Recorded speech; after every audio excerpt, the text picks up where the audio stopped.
성령의 이끌림을 받으라라고 하는 주제로 여러분에게 하나님의 메시지 전해드리도록 하겠습니다. 먼저 9절은 그때 예수께서 갈릴리 나사렛으로부터 와서 요단강에서 요한에게 세례를 받으시고 이렇게 시작을 하고 있습니다.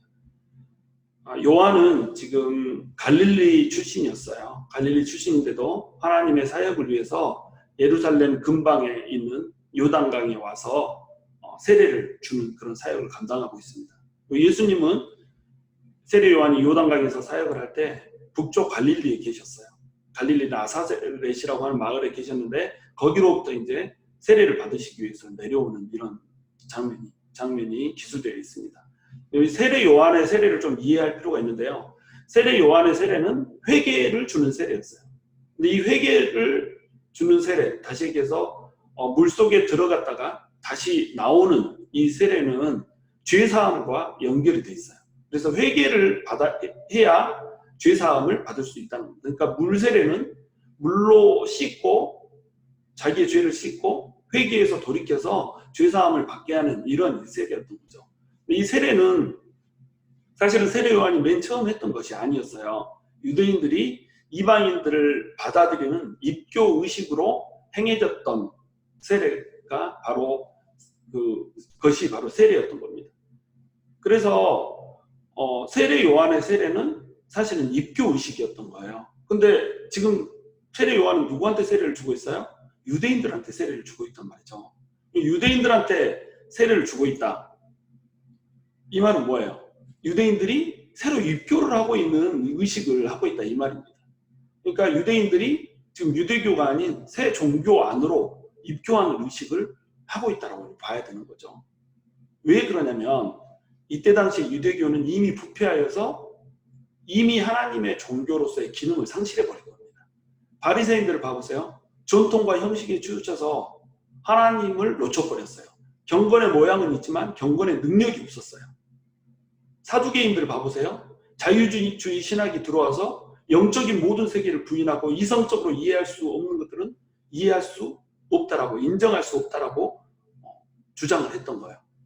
천사도 없고 부활도 없고 영원한 생명도 없고 내세도 없다라고 주장했던 게 바로 사두개인들이었습니다.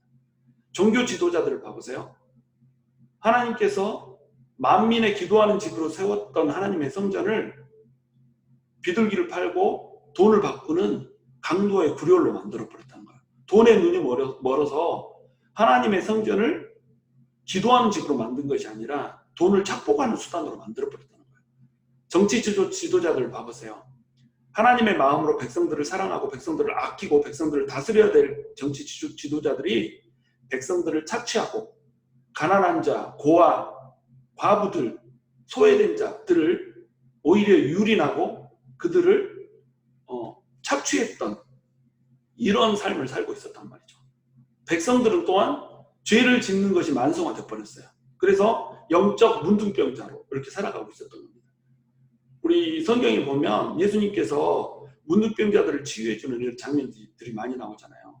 문둥병자라고 하는 그 사람들을 치유해주는 이유 중에 가장 큰 이유 중에 하나가 뭐냐면 문둥병자는 부정하다고 여겨졌잖아요. 부정한 것을 정결케 해주는 능력. 그것과 동시에 문둥병자의 특징이 뭐냐면 자기 살이 떨어져 나가도 그것을 느낄 수가 없다는 겁니다. 근데 이때 당시에 유대 백성들이 영적인 문둥병자였다는 거예요. 자기가 죄를 지었고 죄로 인해서 고통이 오고 그 고통이 자기 마음에 하나님이 없기 때문에 오는 고통임에도 불구하고 그것을 깨달을 수 있는 영적인 눈이 없었던 거예요. 그들은 영적 문둥병자였던 겁니다. 이스라엘 백성들 모두가 영적인 문둥병자들이었어요. 그럼에도 불구하고 그들한테는 자기의, 자기 열심 이걸로 자기들이 하나님을 잘 믿고 있다라고 생각을 했던 겁니다. 그래서 지금 세례 요한이 세례를 베푸는 건 뭐냐면 지금 이렇게 이미 부패해버린 이 종교의 끝을 맺고 자기 열심의 시대로 점철해 있는 이 종교의 끝을 맺고 이제 하나님의 나라를 이 땅에 세우는 새로운 종교를 세우겠다라는 거예요. 그리고 너희를 이 세례를 통해서 그 새로운 종교, 다시 얘기해서 하나님 나라 안으로 입교시키겠다라고 하는 겁니다. 이것이 글로리 교회가 해야 될 사역이에요, 여러분. 교회는 하나님을 되찾아야 돼요. 교회는 하나님의 영광을 되찾아야 되고, 교회는 하나님의 나라를 되찾아야 된다는 거죠. 여러분, 교회가 바리새인들처럼 전통과 형식에 치우쳐가지고 하나님의 능력을 놓쳐버렸어요. 하나님은 사라져버리고 그 교회, 각자 교회의 전통, 각자 교회가 갖고 있는 형식, 예배의 형식, 이런 것들이 중요한 시대가 돼버렸단 말이에요. 지금 이 시대는 유대교의 부패한 그 종교, 헌 종교의 시대, 낡은 종교의 시대를 그대로 재현하고 있습니다. 여러분, 사두개인들이 자유주의 신학으로 영적인 모든 세계를 부인했던 것처럼 지금 교계에 가장 많이 득세를 하고 있는 이단 중에 이단이면서도 이단으로 인정받지 않고 무슨 신학으로, 정통한 신학으로 인정받고 있는 게 이게 자유주의 신학이잖아요. 하나님의 모든 신비로운 기록들, 역사를 행했던 모든 기록들, 예수님의 그 신비로운 흔적들, 이 흔적들을 홍해 바다를 가르고 이스라엘 백성들을 구원했던 것, 요단강을 멈추게 하고 이스라엘 백성들을 구원하게 했던 것, 여호수아를 통하여서 해를 멈추게 했던 것, 우박을 내려서 이스라엘 백성은 쏙 빼고 대적들만 공격했던 것, 여리고성을 함성 하나로 무너뜨렸던 것, 예수님께서 문둥병자를 고치고 심지어는 죽은 자를 살리셨던 것, 이 모든 것들이 비유라는 거예요. 이 모든 것들이 상징적인 의미라는 거예요. 천사도 없고 영원한 세계도 없다는 거예요. 이 세계가 다라는 거예요. 그러므로 우리는 이 세계에서 예수가 가르쳐준 대로 착한 일을 하면서 도덕적인, 윤리적인 그런 자기 성취를 이루면서 살아가는 것이 기독교라는 거예요. 여러분, 이렇게 변질해 버렸습니다. 이것이 현대 그리스도인들이 겪고 있는 기독교의 실정이라는 거예요. 종교 지도자들을 봐보세요. 성전을 하나님의 기도하는 곳으로 만드는 것이 아니라 어떻게 하면 교회가 잘 될까? 어떻게 하면 교회의 숫자가 늘어날까? 어떻게 하면 교회가 성장을 이룰까? 이런 것들로 가득 차 있다는 겁니다. 어떻게 하면 교회에 헌금이 더 많이 들어오게 할까? 그 많은 헌금으로 어떻게 하면 교회가 더 화려하게 될까? 이런 것들에 집착하고 있다는 거죠. 정치 지도자를 봐보세요. 하나님을 배교하고 하나님을 배신하고 하나님을 등지고 하나님의 모든 그 성경의 가르침들, 하나님의 뜻들을 배제한 채 정치를 해가고 있잖아요. 백성들을 봐보세요. 예수를 믿는다라고 하면서도 예수를 자기를 위해서 이용해 먹는 수단으로 생각하고 자기 번영을 위해서 달려가는 이런 종교가 돼버렸잖아요. 이런 종교의 세대에, 이런 타락한 종교의 세대에 여러분, 도덕이라고 하는 것, 윤리라고 하는 것, 하나님의 경건이라고 하는 것, 이런 것은 찾아보기 힘든 세대가 돼버렸다는 거예요. 우리는 이것을 되찾아야 된다는 겁니다. 교회는 하나님의 영광을 되찾아야 돼요. 잃어버린 하나님의 나라가 이 시대 가운데 이루어지게 하는 그런 일들을 감당을 해야 된다는 겁니다. 그리고 이제 이런 세례 요한의 사역 절정에, 세례 요한이 세례를 주는 하나님의 나라를 선포하는 이 사역의 절정에 예수님께서 이제 오셔서 세례 요한한테 세례를 받습니다. 그런데 이제 여기서 질문이 하나 생겨요. 죄 사함을 받게 하는 세례잖아요. 회개를 하게 하는 세례잖아요. 근데 예수님이 이 회개와 죄 사함을 받게 하는 물 세례를 세례 요한한테 받고 있다는 거예요. 죄가 없으신 예수님이 죄인 중에 하나인 세례 요한한테, 왕이신 예수님이 그저 예수님의 앞에 서서 예수님을 전파하는 전령자에게 세례를 받고 있는 겁니다. 원칙대로 하자면 세례 요한이 예수님께 세례를 받아야 하죠. 근데 예수님께서 가셔서 세례를 받거든요. 그래서 세례 요한은 이게 너무 터무니없는 거예요. 그러니까 내가 세례를 받아야 하겠는데 주님께서 나에게 세례를 하라고 하시니까 하면서 세례를 거부했어요. 그런데 예수님께서 이렇게 함으로써 하나님의 의를 이루는 것이 마땅하니라 하면서 세례 요한에게 세례를 하게 한단 말이죠. 그 이유가 무엇이었을까요? 그 이유는 뭐냐면 예수님께서 친히 세례 요한의 이 사역이 하나님의 사역이라고 하는 것을 인정을 해주시는 겁니다. 지금 이 세례 요한의 사역은 예수님께서 장차 앞으로 선포하게 될 하나님의 나라, 그 사역의 일부라는 거예요. 세례 요한이 사역을 끝내고 예수님께서 사역을 하심으로 말미암아 하나님 나라가 도래하게 된 것이 아니고 세례 요한의 사역, 다시 얘기해서 유대교에서부터 하나님의 나라 교회로 입교를 하는 그 순간, 그 세례를 주는 그 순간부터 하나님의 나라는 이미 시작됐다라고 하는 것을 공식적으로 인정을 해주는 겁니다. 두 번째는 뭐냐면 새로 시작된 하나님의 나라 백성들과 자신을 동일시하는 거예요. 하나님의 나라 안에는 하나님의 백성들이 있잖아요. 예수님을 앞으로 믿고 예수님을 따르게 될 수많은 하나님의 백성들이 있어요. 근데 그 하나님의 백성들의 왕은 누구예요? 예수님이시라는 겁니다. 근데 왕도 그 하나님 나라라고 하는 그 국민의 한 사람일까요? 아닐까요? 당연히 한 사람이죠. 그러니까 왕 역시 국민들이 받는 모든 의식을 그대로 밟아야 되는 것입니다. 그런 의미에서 예수님께서는 하나님 나라라고 하는 백성들은 하나님의 나라의 백성으로서 세례를 받고 시작을 해야 된다라고 하는 그 의식 안에 왕도 함께 동참을 하는 겁니다. 그래서 왕과 백성이 같은 세례를 받고 같은 성령 안에서 함께 하나라고 하는 것, 이것을 이제 보여주게 되는 것이죠. 그 다음에 마지막으로 이제 가장 중요한 것이 뭐냐면 곧 시작될 하나님의 나라 사역, 그것을 주도할 메시아라고 하는 것을 공식적으로 선포를 하는 겁니다. 그러니까 세례 요한은 나는 물로 세례를 주거니와 장차 성령으로 세례를 줄 분이 오실 텐데 나는 그분의 신들매를 매기도 감당하지 못하겠노라 라고 얘기를 해요. 그렇게 얘기를 하면서 장차 이 세상을 이끌어갈 왕으로서의 메시아 그리스도라고 하시는 분이 오실 것이다. 그분이 성령의 세례를 줄 것이다. 그분을 통해서 하나님 나라가 선포될 것이고 그분을 통해서 하나님 나라가 이루어질 것이다. 이것을 세례 요한은 얘기를 해주고 있는 거예요. 그 얘기를 해주고 나서 세례 요한은 이제 메시아를 기다리고 있는 겁니다. 근데 그 메시아가 어떤 분이 메시아가 될 것인지를 하나님께서 음성으로 들려주셨어요. 그분은 누구냐면 성령이 비둘기처럼 임하는 것을 네가 보거든 그분이 곧 메시아임을 알라라고 얘기를 해줬단 말이에요. 그러니까 세례 요한을 통해서 예수님이 메시아라고 하는 것을 알게 해주는 통로, 이것이 바로 이제 세례를 받는 것이었다는 겁니다. 두 번째로는 예수님 스스로 메시아라고 하는 그 사역을 감당하게 될 텐데 하나님께서 예수님이 메시아라고 하는 것을 성령이 임재함으로 통해서 쫙 세상에 선언을 하는 겁니다. 선포를 하는 겁니다. 이런 의미를 이제 갖고 있는 거죠. 그래서 하나님께서는 세례를 받고 물에서 올라오실 때 즉시 곧 성령이 예수님한테 비둘기처럼 내려오게 함으로 말미암아서 예수님이 메시아라고 하는 것을 세상에 공표를 하게 되는 겁니다. 그 다음 이제 10절에 보면 곧 물에서 올라오실 때 곧이라고 되어 있죠. 즉시라는 뜻입니다. 예, 마가복음은 종의 복음서이기 때문에 곧 즉시 이런 표현들을 많이 사용하게 됩니다. 그리고 성령이 하늘이 갈라짐과 동시에 성령이 비둘기처럼 내려오는 것을 보게 되는 겁니다. 물에서 올라오시는 들어갔다가 물속에 들어갔다가 올라오시자마자 하늘이 갈라지는 걸 보셨어요.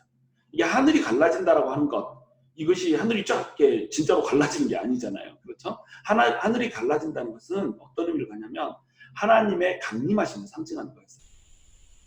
이사야서 64장 1절에 보면 원컨대 주는 하늘을 가르고 강림하소서, 하늘을 가르고 주여 강림하소서, 요렇게 나와 있는 겁니다. 그러니까 하나님이 강림할 때는 하늘을 가르고 강림하는 걸로 구약 성경에서는 계속 표현을 했던 겁니다. 이것을 그대로 예수님께서는 지금 다시 표현을 해주고 계십니다. 하늘이 갈라지고 하나님이 강림하셨다는 거예요.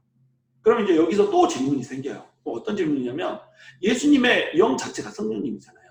예수님은 성령으로 탄생하신 분이잖아요. 예수님이 성령님이세요. 예수님의 영이 성령님이세요. 그런데 성령님의 강림이 왜 필요하냐 말이에요. 하나님께서 왜 성령의 형태로 예수님한테 강림하는 것이 필요하냐 이거죠.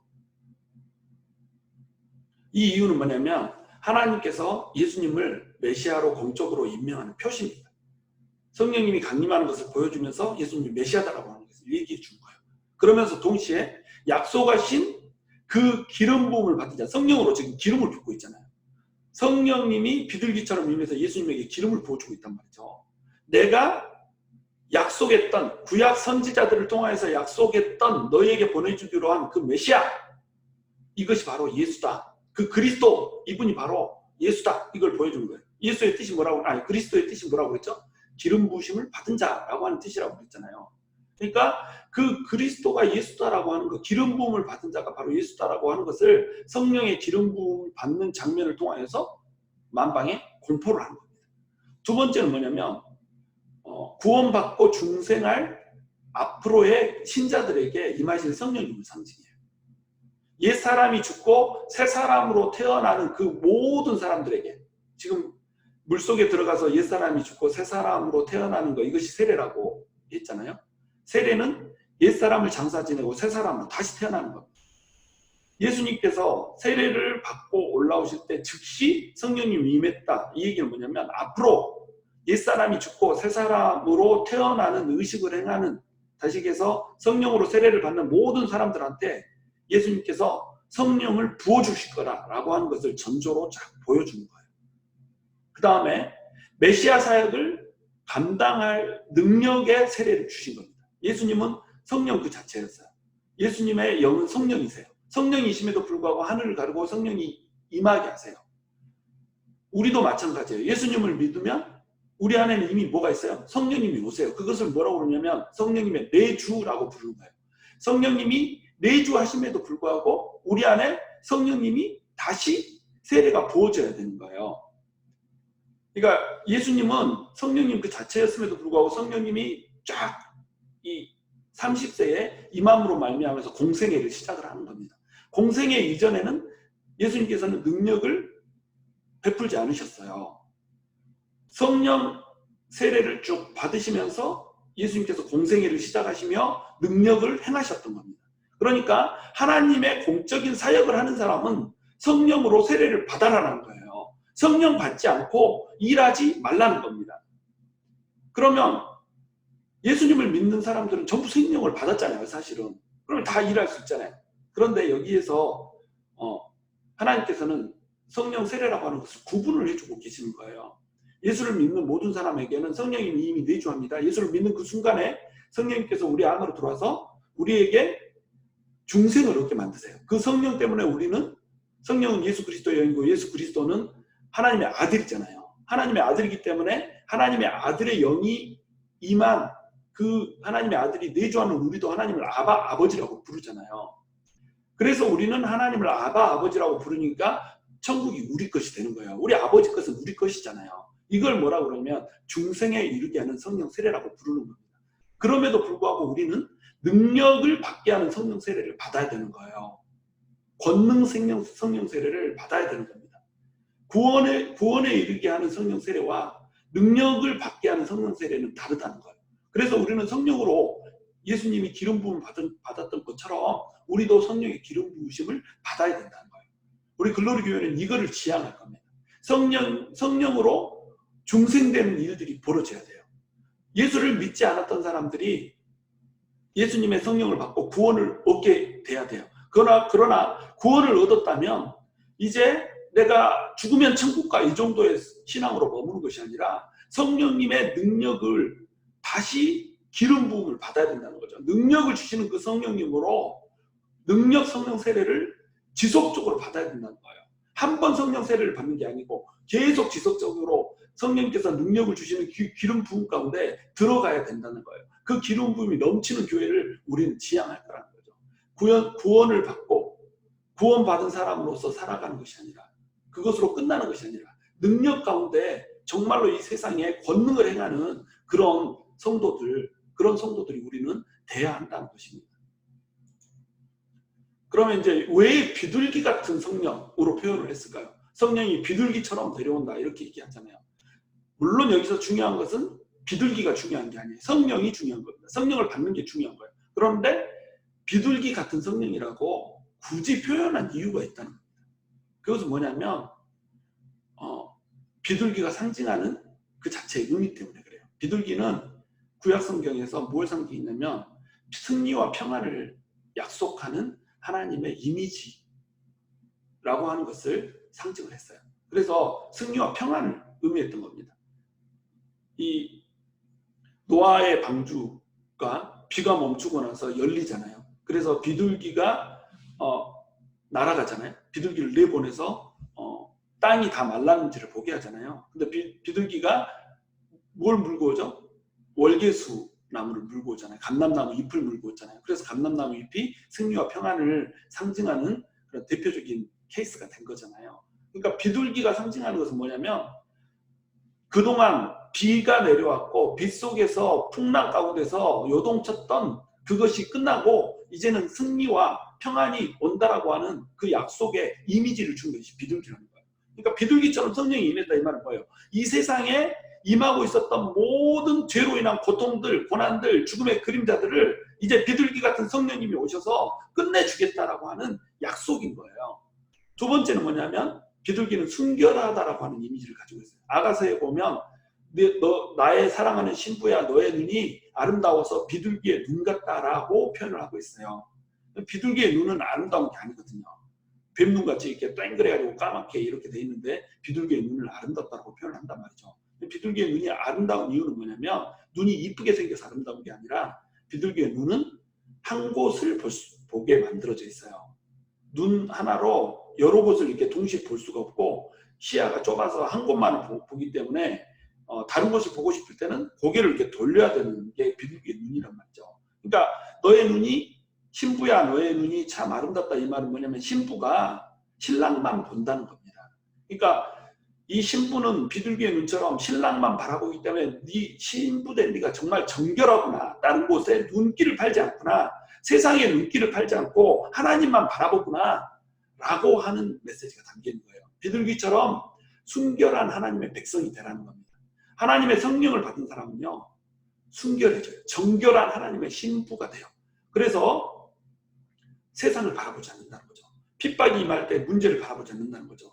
환란이 임할 때 그 환란의 크기를 바라보지 않는다는 거죠. 핍박의 때에, 환란의 때에, 고난의 때에, 고통의 때에 하나님만 바라보라는 겁니다. 그러면 성령님께서 비둘기처럼 임재하실 것이고 고난을 견디면 고난 후에 하나님께서 진정한 승리와 평안을 주시겠다라고 하는 약속을 비둘기 같은 성령이라고 하는 표현 하나에 압축시켜서 이미지로 팍 보여준 겁니다. 이 비둘기 같은 성령, 이것이 우리 글로리 교회에도 임하시기를 간구해야 될 거예요. 하나님께서는 고난 속에서도 세상을 바라보지 않고 주님만을 바라보는 그 순결함을 유지하기를 원하세요. 그 순결함으로 하나님을 바라보는 세상이 아닌 주님만을 바라보는 그 순결함으로 우리는 세상을 이겨야 된다는 겁니다. 그리고 이 고통이 많은 세상 가운데서도 성령님의 능력으로 이기고 승리와 평안을 이루어야 된다는 겁니다. 그것이 교회라는 거예요. 그것이 성도라는 거예요. 성도는 문제를 바라보는 것이 아니라 문제 뒤에 서 계시는 더 크신 하나님을 바라보는 겁니다. 성도는 세상의 유혹, 세상의 재리를 바라보는 것이 아니라 세상의 모든 재리와 세상이 줄 수 있는 모든 풍요를 줄 수 있는 그것을 한 손에 쥐고 계시는 주님만을 바라보는 겁니다. 그것이 성도라는 거죠. 그래서 비둘기 같은 성령으로 이제 표현이 되는 겁니다. 11절에 보면 이제 하늘로부터 소리가 나기를 너는 내 사랑하는 아들이라 내가 너를 기뻐하노라 라고 말씀을 하세요. 하늘로부터 소리가 납니다. 음성이 들립니다. 그 음성은 뭐냐면 너는 내 사랑하는 아들이다 이렇게 말하는 거예요. 자, 너는 내 아들이다. 너는 내 아들이라 이게 그냥 단순히 네가 내 아들이라고 하는 이 얘기만 네가 하나님의 아들이라고 하는 얘기만 포함하게 하고 있는 것이 아니라 이것 역시 구약 시대에 우리에게 주신 성경을 통해서 우리에게 주신 이미지들을 그대로 포함하고 있는 거예요. 이거는 시편 2편 7절에 나오는 말씀을 인용한 겁니다. 다시 얘기해서 하나님 너는 내 아들이라고 하는 말이 시편 2편 7절에 나온다는 거예요. 이것이 다윗의 시 중에 하나였어요. 근데 이 시는 언제 사용했냐면 다윗과 그 후손들이 왕으로 세워질 때마다 왕의 대관식 때 이 시편을 사용했던 거예요. 그러니까 왕의 대관식 때 왕으로 쫙 세워놓고 왕이 면류관을 딱 쓰고 금관을 쓰고 쫙 백성들 앞에 설 때 시편으로 너는 내 아들이라 라고 하는 이 시편을 낭송을 했던 겁니다. 그러니까 무슨 얘기냐면 다윗과 그 후손을 왕으로 세우면서 그 왕을 하나님께서 하나님의 아들로 인정을 해주시는 거예요. 근데 이 다윗과 그 후손들이 왕으로 세워진 것, 이것은 그림자일 뿐이에요. 실제의 왕이 온다는 겁니다. 영원한 왕, 결코 패하지 않고, 결코 없어지지 않고, 결코 범죄하지 않고, 이 세상을 다시 다스리실 진정한 왕, 그분이 오신다는 거예요. 그분이 누구예요? 예수 그리스도라는 겁니다. 그분이 누구예요? 다윗의 자손이라는 겁니다. 그분이 왕으로 오셨기 때문에 이제 왕의 대관식을 하고 있는 거예요. 너는 내 아들이라. 너는 내 아들이라. 실제로 예수님은 하나님의 아들이세요.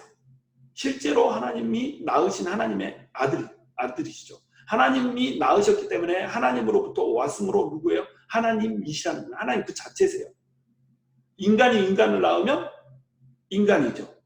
원숭이가 원숭이를 낳으면, 자식을 낳으면 원숭이죠. 개가 개를 낳으면 뭐죠? 강아지, 개죠. 그러니까 하나님이 낳으면 뭐예요? 하나님이죠. 그러니까 하나님은, 예수님은 하나님이시라는 겁니다. 하나님의 아들이시면서 하나님이시라는 거예요. 그런데 동시에 이 구절을 통해서 하나님께서 말씀하시고자 하는 것은 뭐냐면, 이제 성령님의 임하심으로 말미암아서 예수 그리스도가 세상의 왕이다 라고 하는 것을 얘기를 해주는 거예요. 지금까지 세상의 임금인 마귀의 세력 하에서 힘들어하고 고통받는 모든 인류에게 이제 세상 임금이었던 마귀의 머리를 으깰 것이고, 예수 그리스도가 왕이 되어서 너에게 진정한 승리와 평화를 줄 것이다 라고 하는 말을, 너는 내 아들이다 라고 하는 말 속에 압축해서 우리에게 전해주고 있는 겁니다. 그러므로 그 이름을 의지하는 모든 사람들에게 예수 그리스도는 왕이 되어주실 거예요. 그래서 죄와 사망의 권세를 끝내줄 것입니다. 그러므로 우리는 고난 가운데서도 승리와 평안을 누리게 될 거예요. 그리고 예수님을 왕으로 인정하는 모든 사람에게 예수님에게 주셨던 너는 내 아들이라고 하는 그 왕권을 동일하게 허락하실 거라는 겁니다. 그 다음 들렸던 하나님의 음성은 뭐냐면, 내가 너를 기뻐하노라 였어요. 내가 너를 기뻐하노라, 이 말도 똑같이 구약의 말씀을 인용한 겁니다. 이사야서에는 네 편의 종의 노래가 있어요. 그 중에서 지금 이사야서 42장에 등장하고 있는 내가 너를 기뻐하노라라고 하는 요 대목, 인용한 이 대목은 종의 노래 중에 첫 번째 노래라는 거예요. 그래서 이사야서 42장 1절에서 4절, 특별히 1절을 보면 하나님께서 기뻐하시는 종이 이 백성을 위해서 고난을 받고 백성들의 죄를 위해서 대속물로 드려질 거라고 하는 것을 예언을 해요. 예수님이 오시기 이미 700년 전에 고난의 종이 오실 텐데, 그 고난의 종은 하나님의 기뻐하는 종이고, 그 고난받는 종이 백성을 위해서 고난받고 백성들의 모든 죄를 사해주기 위해서 대속물로 드려질 거다라고 예언을 한 거예요. 자, 인간들을 위해서 고난을 받는다. 이게 뭐예요? 선지자잖아요. 인류를 위해 고난받는 선지자로 오신 분이 바로 예수다 이거예요. 그리고 대속물로 드려지는 건 뭐죠? 이게 제사장이잖아요. 제사를 드리는 제사장. 그래서 대속물로 드려지는 제사장으로 오신 예수님을 얘기를 하고 있는 거예요. 그러면 너는 내 아들이라는 왕으로 오신 예수님을 표현하고 있고, 내가 너를 기뻐하노라 이 말에는 선지자와 또 제사장으로 오신 예수님을 표현하고 있다 이거죠.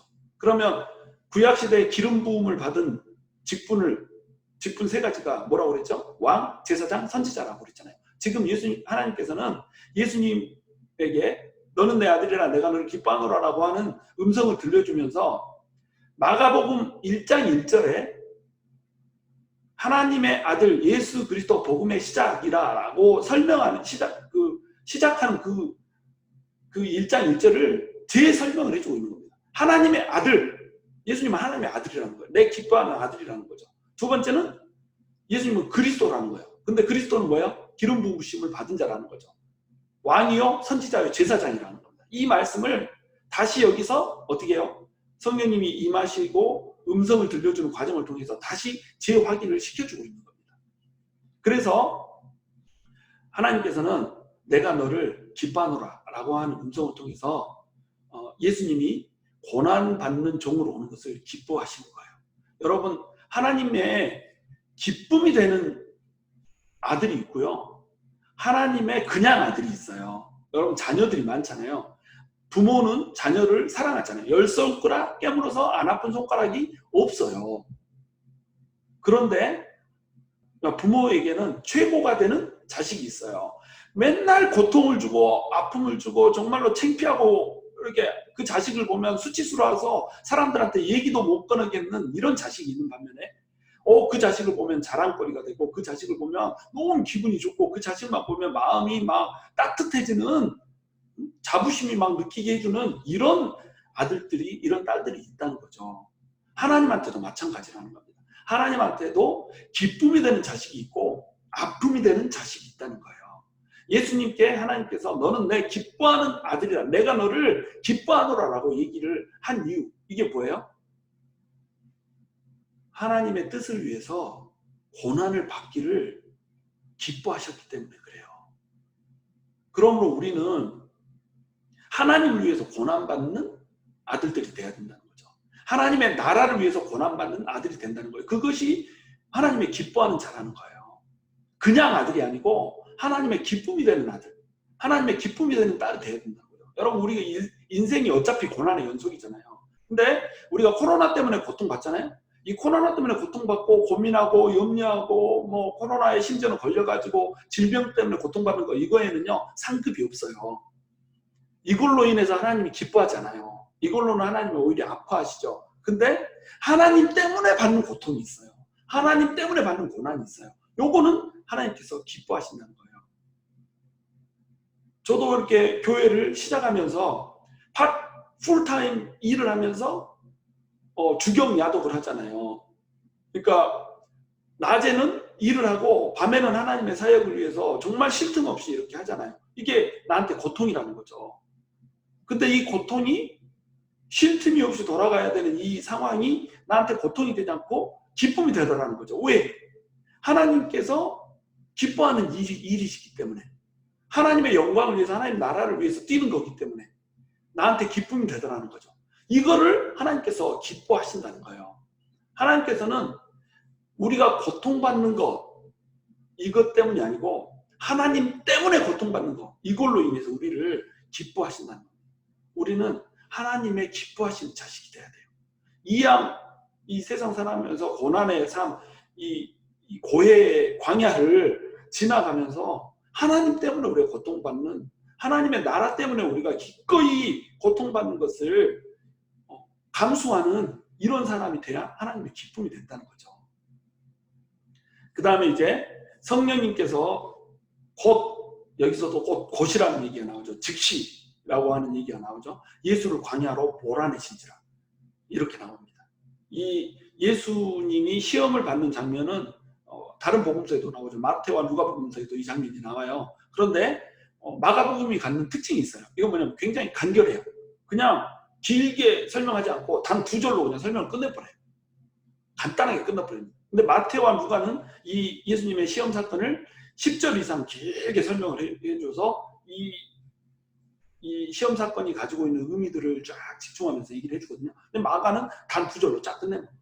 왜 그러냐면 마가복음 자체가 어떤 복음서냐면 고난받고 있는 핍박받고 있는 로마의 성도들에게 예수님 생애 전체를 통해서 시험받고 고통받았다라고 하는 것을 알게 해줌으로 말미암아서 너희는 너의 스승이신 예수 그리스도를 쫓아서 그 제자된 자로서 예수님의 그 고난에 동참해야 된다라고 하는 것을 보여주고 싶었거든요. 그러니까 마가는 이 시험 사건이 예수님의 그 시험 사건이 시험이 쫙 끝나는 것이 아니고 이 시험 사건을 통해서 예수님이 순환받는 그 순간까지 전부 통째로 예수님의 전 생애가 시험 사건이 지속된 것으로 시험이 지속된 걸로 이제 본 겁니다. 그러니까 시험 사건이 시험으로 그냥 끝나는 게 아니고 사건 하나로 끝나는 게 아니라 통으로 다 시험이기 때문에 10절 이상 할애할 필요가 없다는 거예요. 단 2절로 딱 끝내고 그냥 길게 설명할 것 없이 그 다음 연속이 다 그 다음 이어지는 모든 부분들이 다 시험의 연속이라는 걸 보여준 거예요. 그래서 그리스도처럼 그 제자들도 지속적인 도전을 받고 지속적인 시험을 당하고 지속적인 고난과 핍박 가운데 임하게 될 거라고 하는 것을 쫙 보여주는 게 바로 마가복음이라는 거예요. 두 번째로는 이제 굉장히 강렬한 표현을 써요. 몰아내신다는 표현을 씁니다. 성령님이 예수님을 몰아냈다라고 표현하거든요. 마태하고 누가는 그 복음서에서 어떻게 표현하냐면 성령님께서 예수님을 광야로 인도하셨다 이렇게 표현을 해요. 근데 예수님은 누가는 예수님을 몰아내셨다 이렇게 표현하거든요. 이 몰아내셨다는 말은 히브리어로 원어로 이렇게 얘기를 하면 에크발로라는 뜻입니다. 그러니까 헬라어 원어로 하면 에크발로예요. 에크는 이렇게 X, 우리 영어로 하면 X 이런 뜻이고, 에크발로, 그러니까 이거는 내쫓거나 추방하는 거, 이것을 예수님을 성령님이 그냥 광야로 내쫓아버렸다는 거예요. 추방해버렸다는 거예요. 이렇게 강렬한 표현을 쓰는 겁니다. 왜 이 표현을 쓰냐면 성령님께서 예수님을 강력하게 이렇게 광야로 몰게 하셔서 시험을 받은 것처럼 순교와 박해의 위협 가운데 있는 로마 기독교인들 역시 성령님께서 너네를 그쪽으로 몰아내셨다, 의도적으로 너네를 몰아내셨다, 이 표현을 하고 싶은 거예요. 그러니까 핍박과 환난과 박해 가운데 위축되지 말고 성령님께서 너네를 그쪽으로 모은 것이기 때문에 하나님 얼른 건져주세요, 우리 핍박이 끝나게 해주세요, 이렇게 기도하지 말고 즉각적인 영적인 전투를 해라 이거예요. 예수님께서 영적인 전투를 통해서 원수 마귀를 이겼던 것처럼 너네도 핍박과 환난과 박해 가운데 위축받지 말고 고통 가운데 위축되지 말고 즉각적으로 영적 전투를 해라, 싸워서 이겨라, 이 얘기를 하고 있습니다. 성령님께서는 우리 그리스도인들을 영적 전쟁터로 몰아내세요.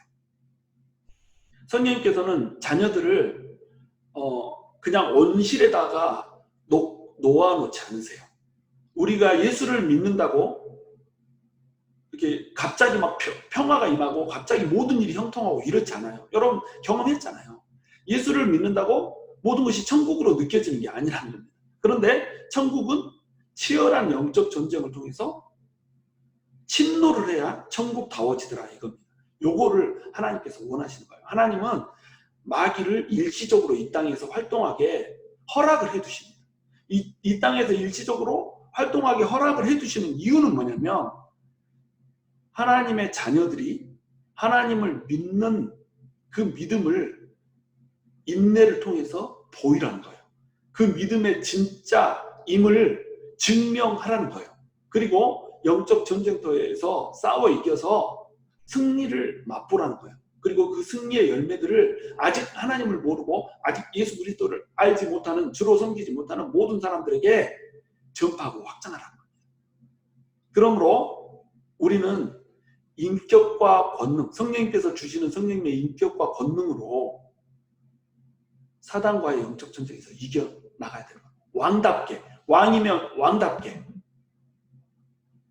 마귀의 세력을 그 머리를 밟고 목을 짓밟으라는 겁니다. 직접 싸워서 짓밟으라는 거예요. 남이 싸워줘서, 다시 얘기해서 예수님이 싸워줘서 이긴 거 말고 너네가 예수님의 능력으로 싸워서 직접 이기라는 겁니다. 그래서 천국은 뭐라고 그래요? 침노하는 자의 것이니라. 천국을 침노해서 취하라는 거죠. 우리는 온실의 화초가 아니에요. 우리는 새끼 사자요, 새끼 독수리예요.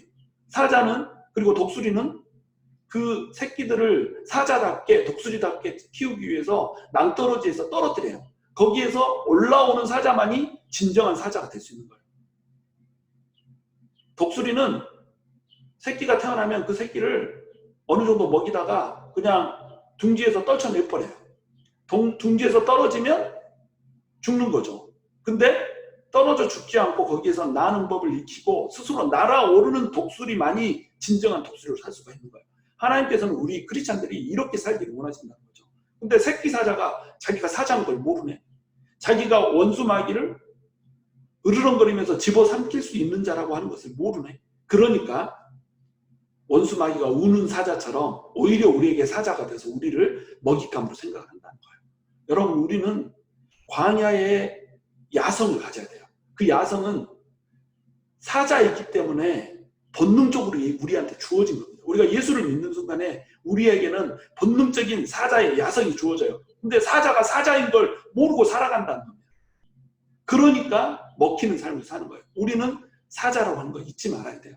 하나님께서는 우리가 스스로 사자임을 깨닫고 정말 사자로, 동물의 왕으로 이렇게 살기를 원하세요. 독수리임을 깨닫고 정말로 날개를 바다다다다다닥 이렇게 휘날리는 게 아니라 하나님께서 주시는 상승 기류를 타고 날개 한 번에 그냥 몇 킬로미터를 날아가는 그 멋진 독수리로 그렇게 살기를 원하신다는 거예요. 그러다가 먹잇감이 포착이 되면 그냥 팍 손살같이 데려가서 원수 마귀의 세력들을 낚아채고 예수 그리스도 이름으로 물리쳐내고 원수에게 묶여있는 모든 사람들을 족쇄에서 풀어내는 일들을 감당하라는 거예요.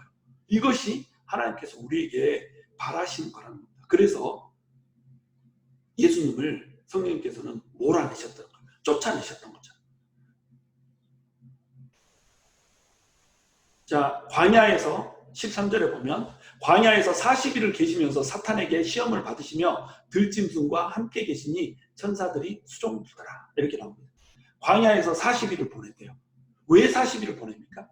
40일은 성경적으로 시험의 수예요. 연단의 수예요. 그러나 이 숫자는 동시에 어떤 수냐면 연단을 이기고 나면, 시험을 이기고 나면 승리를 얻게 되는 승리의 수예요.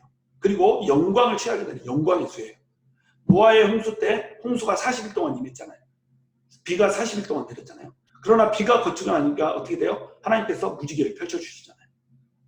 이제 너에게 더 이상 물로 심판하지 않겠다는 언약을 주면서 영광을 펼쳐주신단 말이죠. 시험의 시대가 끝나고 은혜의 시대가 도래한다는 겁니다. 이스라엘 백성들이 400년을 애굽에서 종살이를 하잖아요. 400년은 40년에 10번이잖아요.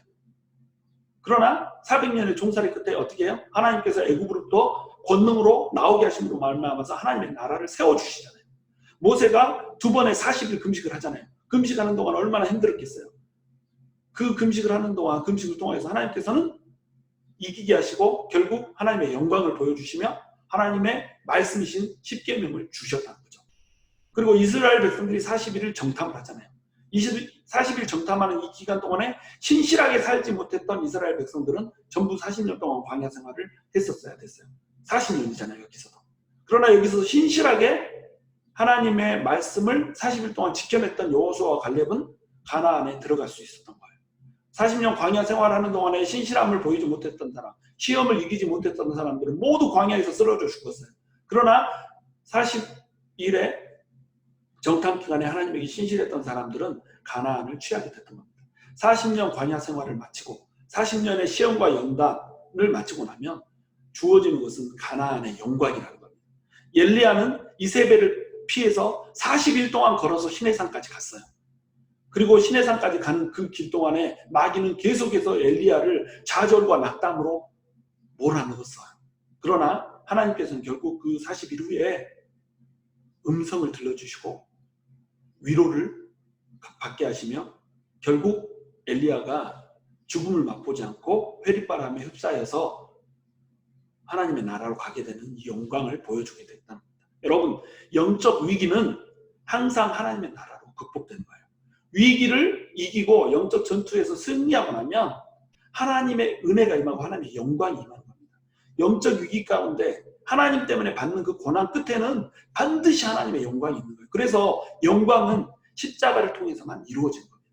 나의 고난의 잔, 십자가의 고난의 잔에 참여하지 않는 사람은 하나님의 면류관이라고 하는 영광의 잔에도 참여할 수 없다는 거예요. 가시 면류관 없이 하나님의 영광의 면류관이 없다는 거예요. 그러니까 우리는 어떻게 해야 돼요? 하나님의 십자가를 짊어져야 된다는 겁니다. 이 40일이라고 하는 이 시간을 우리는 성령의 힘으로 견디기만 하면 돼요. 그러면 그 후에는 영광이 오는 겁니다. 들짐승과 함께 계셨다고 그래요. 그리고 천사들이 수종을 들었다고 그래요. 광야는 언제나 야수들이 득실거려요. 언제 야수들이 공격을 할지 모르는 이런 곳이 바로 광야예요. 이런 위험한 곳이 광야입니다. 그런데 이 세상은 광야와 같아요. 언제 원수마귀가 야수처럼 우리를 침범할지 모르는 이게 세상이에요. 로마의 그리스도인들이 지금 이 상황이에요. 로마의 그리스도인들은 그 핍박하고 있는 맹수들, 다시 얘기해서 이 핍박자들을 무리에 둘러싸여 있었어요. 하나님께서는 광야에서 예수님을 전적으로 보호하셨고 천사들이 수종들게 하셨어요. 그러니까 지금 로마의 맹수들, 그 핍박자들이라고 하는 맹수들로부터 너네도 내가 보여줄 거라는 거예요. 그리고 너네는 이 광야에서 맹수가 득실거리는 이 핍박 가운데서 오히려 이곳이 천국이라고 하는 것을 누리게 될 것이다 이거예요. 마태복음 4장과 누가복음 4장에 이게 시험의 얘기가 나오잖아요. 이때는 시험을 예수님한테 하고 예수님이 시험을 통과한다면 예수님을 사단이 떠났다 이렇게 기록되어 있거든요. 근데 마가는 사탄이 떠났다라는 말을 하지 않아요. 그냥 천사들이 수종을 들었다. 들짐승과 함께 있었고 천사들이 수종을 들었다 이렇게 표현을 해버려요. 왜 이렇게 하냐면 광야의 시험이 아까도 말씀드렸듯이 이 순간에 끝난 게 아니고 예수님의 생애 전반에 거쳐서 쭉 광야의 시험이었다는 거예요. 쭉 그냥 사탄이 계속 있었다는 거예요. 예수님을 시험하고 예수님을 힘들게 하고 예수님을 고통스럽게 했다는 거예요.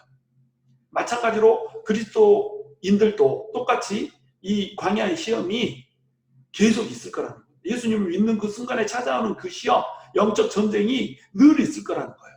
영적 전쟁이 예수님을 믿지 않는 사람에게는 없어요. 왜냐하면 이미 영적인 포로들이고 이미 영적으로 장악되어 있는 사람들인데 어떻게 전쟁을 할 수가 있어요. 그러나 우리가 예수님을 믿는 순간에 우리는 전쟁 안으로 들어갈 수 있는 겁니다. 여러분, 영적인 포로가 되지 않고 영적인 노예가 되지 않고 전쟁을 할 수 있는 존재라고 하는 것, 이것에 우리는 감사할 수 있어야 돼요. 그러면 전쟁할 수 있는 용사들은 어떻게 해야 돼요? 전쟁을 해야 된다는 겁니다.